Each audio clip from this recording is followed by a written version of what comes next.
após dia, que Ele é fiel em todas as coisas. Amém, aleluia, Senhor. Nessa noite, o Senhor, né, tem tido palavra para os nossos corações. Glória a Deus. E eu quero refletir com os irmãos no livro de Atos dos Apóstolos, capítulo 12, versículo 9 em diante.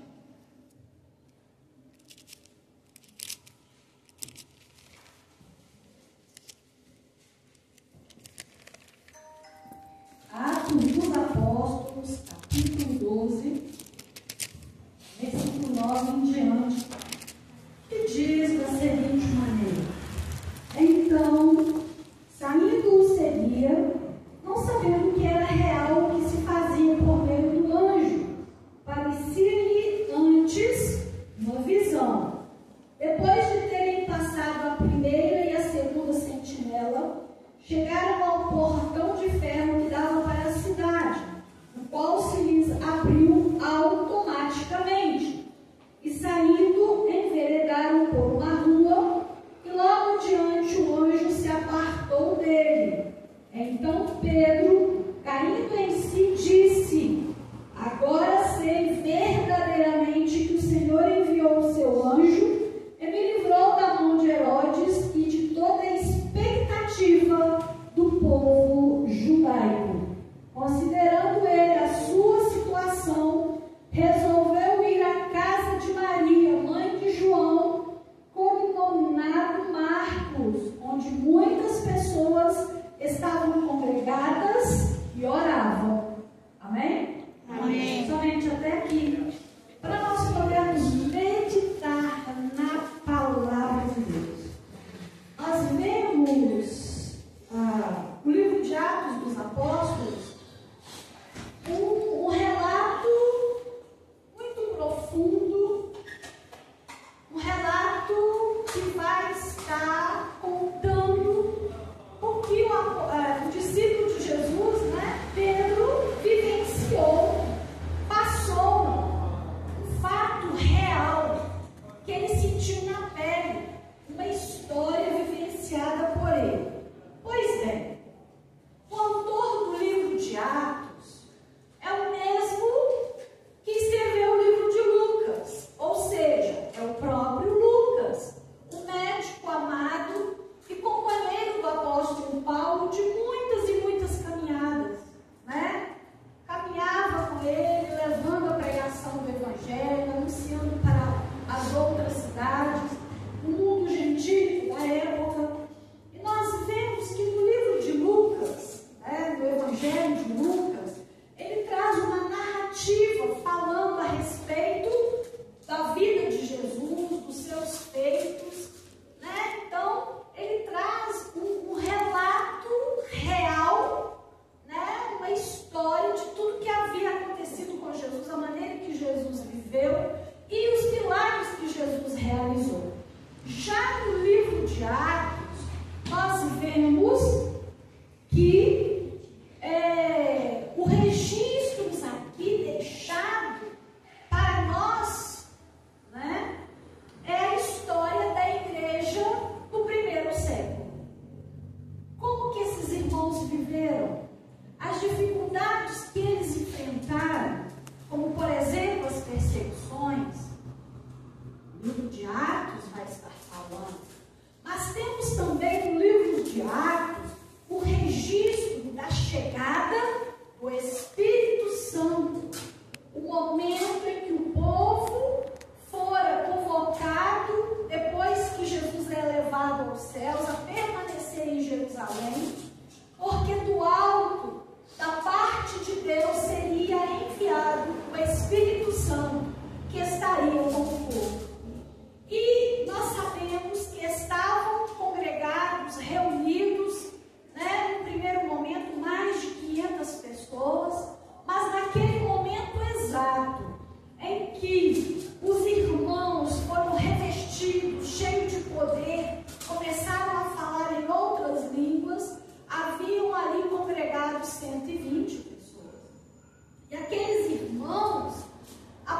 partir daquele dia, eles começaram então o mover de Deus aqui na terra através da presença do Espírito Santo.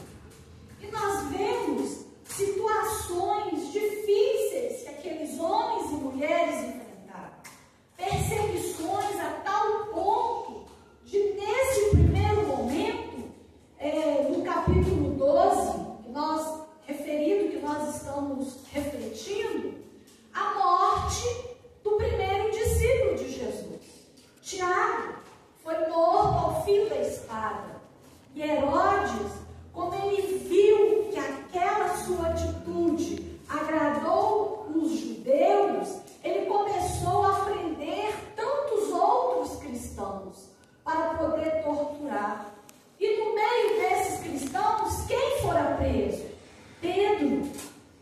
Aquele Pedro indeciso, aquele Pedro muitas vezes inquieto, tomava atitudes precipitadas, mas que depois de ter tido um encontro com Jesus, ele teve a sua vida transformada e ele pôde vivenciar, presenciar isso.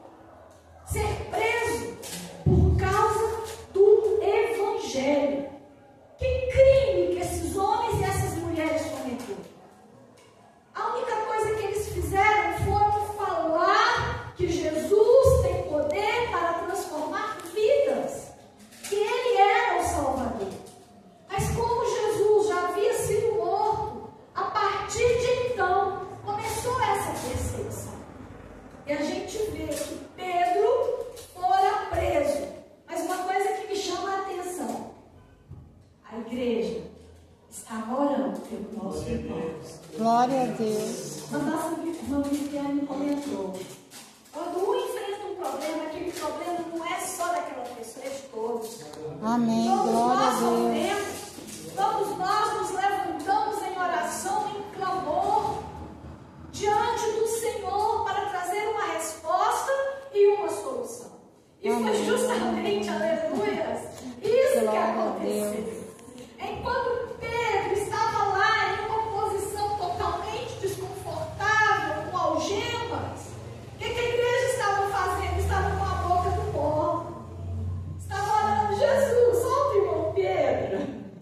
Glória a Deus. Jesus, vem com a resposta, Senhor. Eu não sei como é que o Senhor vai fazer, mas solta Pedro, Senhor. Como é maravilhoso quando nós nos unimos, amados.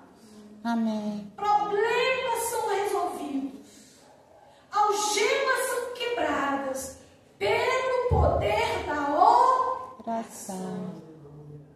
A oração de um justo tem muito em seus efeitos. É tremendo quando o crente ora. Batalhas são travadas em momentos de oração. Não é perceptível ao olho humano, mas na esfera espiritual, demônios são derrotados pelo poder da oração. Amém. Glória a Deus. Deus manda a resposta. Amém. Glória a Aleluia. Deus, aleluia. Enquanto Pedro estava preso, a igreja intercedia. Enquanto Pedro estava, como eu já acabei de falar, em uma posição desconfortável, esperando para ser espetáculo para os judeus, a igreja orava e chorava aos pés de Jesus, pedindo um milagre. E a palavra de Deus diz que havia 4 quartéis de soldados vigiando, atentos em relação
Amém. Porque nós sabemos, não é com força, não é com violência, não é com palavras, mas é o Senhor que intervém em nosso favor. Então Pedro estava descansando. Amém. Pedro estava dormindo entre dois soldados, acorrentado com duas cadeias, e sentinelas à porta guardava o cárcere. Eis, porém, que sobreveio um anjo do Senhor, e uma luz iluminou a prisão, e tocando ele o lado de Pedro, despertou, dizendo: levanta-te depressa. Então as cadeias caíram de suas mãos. Disse-lhe o anjo: cinge-te e calça as sandálias. E ele assim o fez. Disse-lhe mais: põe a capa e segue-me. Olha que tremendo. E aí o que aconteceu depois dessa fala do anjo? Ele começou a seguir o anjo. E está seguindo, e está saindo ali de dentro da prisão. Só que para Pedro parecia um sonho. Já aconteceu com você? De muitas vezes você está dormindo e as coisas parecem que está acontecendo de verdade, parece tão real que você até sente. E Pedro achou que aquilo era um sonho, uma visão que ele estava tendo. Mas aquilo, aleluia, estava acontecendo, era real. Pedro estava saindo da prisão. E o que nós acabamos de ler aqui nesta noite? O que aconteceu? Então, saindo, seguia, não sabendo o que era real. O que se fazia por meio do anjo parecia antes uma visão. Depois de terem passado a primeira e a segunda sentinela, chegaram ao portão de ferro que dava para a cidade, o qual se lhes abriu automaticamente. E saindo então, desse portão, o que aconteceu?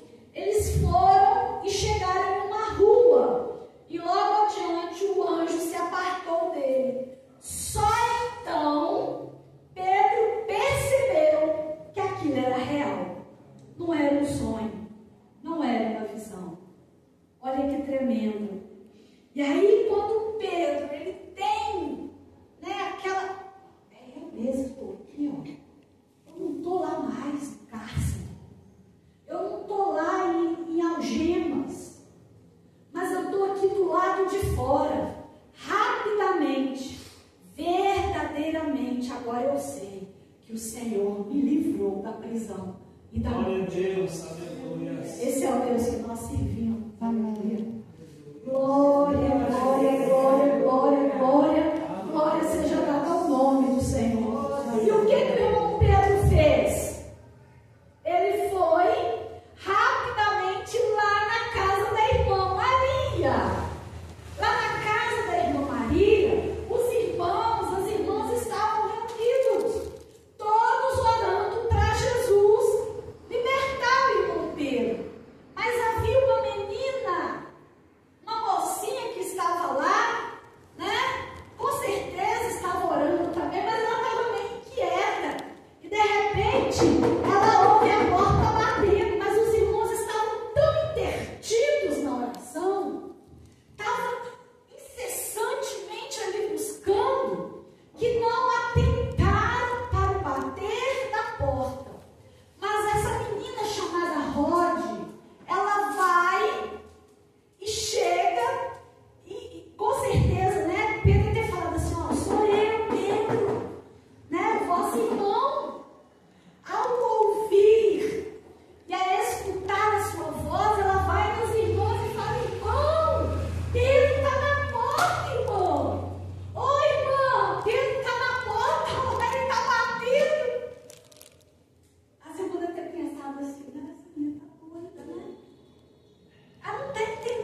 aqui ou em qualquer outro lugar, testifica o que Jesus faz. Porque esse é o Deus a qual nós servimos. É Deus que faz coisas extraordinárias. E que depois que a gente passa pela situação, a gente olha e vê, mas se não for o Senhor trabalhando nessa forma, eu não sei o que seria. Não tem outra explicação. Isso é o Senhor que faz, isso é o Senhor que fez. Porque a gente tem noção e tem certeza do Deus que nós servimos. Amém. Glória a Deus. É o mesmo Deus que operou no passado. É o mesmo Deus que agiu e interviu, né? Pela vida de Pedro. Pela vida daquele homem. Porque ainda ele tinha muito o que fazer. O mesmo Deus que permitiu Tiago morrer ao fio da espada, mas é o mesmo Deus de Pedro. Independente se morramos ou se vivamos, precisamos viver para o Senhor. Precisamos testificar do que Ele tem feito em nossa vida. Porque grande é o Senhor e muito digno de ser adorado. Se não era o Senhor, o que teria acontecido com Pedro? Ele teria sido espetáculo para os judeus, porque o povo aplaudia quando um cristão morria, né? Como que querendo dizer, agora eu quero ver se eles não vão desistir, se eles não vão parar de pregar esse Jesus. Está acontecendo tanta morte, mas cada sangue dos cristãos que caíam no chão eram sementes plantadas. Quanto mais morria, mais pessoas se levantavam para testificar do Evangelho. As lutas, os problemas, as dificuldades que enfrentamos não é desculpa para poder não falar de Jesus. Ao contrário, tem problema, Jesus vai resolver. Amém. Aleluia. Está enfrentando uma dificuldade? Para Ele não tem dificuldade, para Ele não tem problema. Ele é o Todo-Poderoso. Ele está acima de todas as coisas. E o que eu quero trazer para os nossos corações, meus amados irmãos, a igreja ela precisa estar unida. A unidade da igreja é onde não deixa ela enfraquecer. É onde não deixa ela desanimar. Firmados, estando em Cristo, unidos uns com os outros, nós somos mais do que vencedores. E nós não podemos deixar a nossa confiança ser abalada. As dificuldades virão para testar a nossa fé, mas a nossa confiança está no Senhor.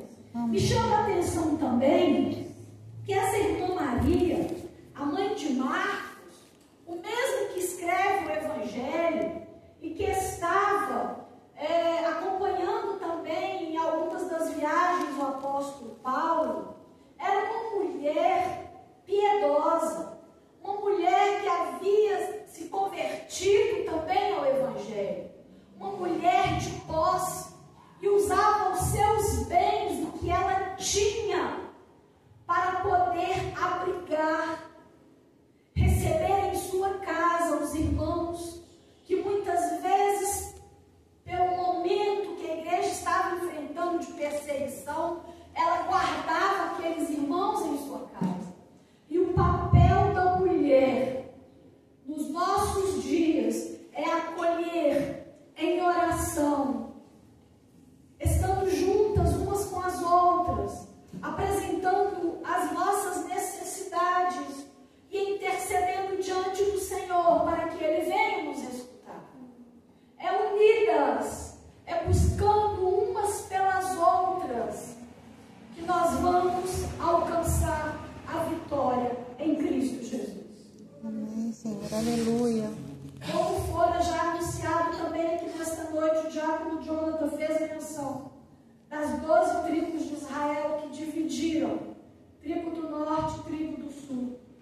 enfraquece. Por causa dessa divisão, a tribo do norte foi levada pela Síria. A tribo do sul foi levada cativa por Nabucodonosor. Quando nós estamos unidos, somos mais fortes. Quando nós nos afastamos, nós somos presa fácil do inimigo. Por isso que a igreja precisa estar próxima. A igreja precisa estar em comunhão, em unidade. Assim como esses irmãos na casa da irmã Maria, orando, intercedendo, buscando. A igreja precisa também de ter essa força e essa coragem para poder desbravar, destruir os gigantes. Gigantes se levantam.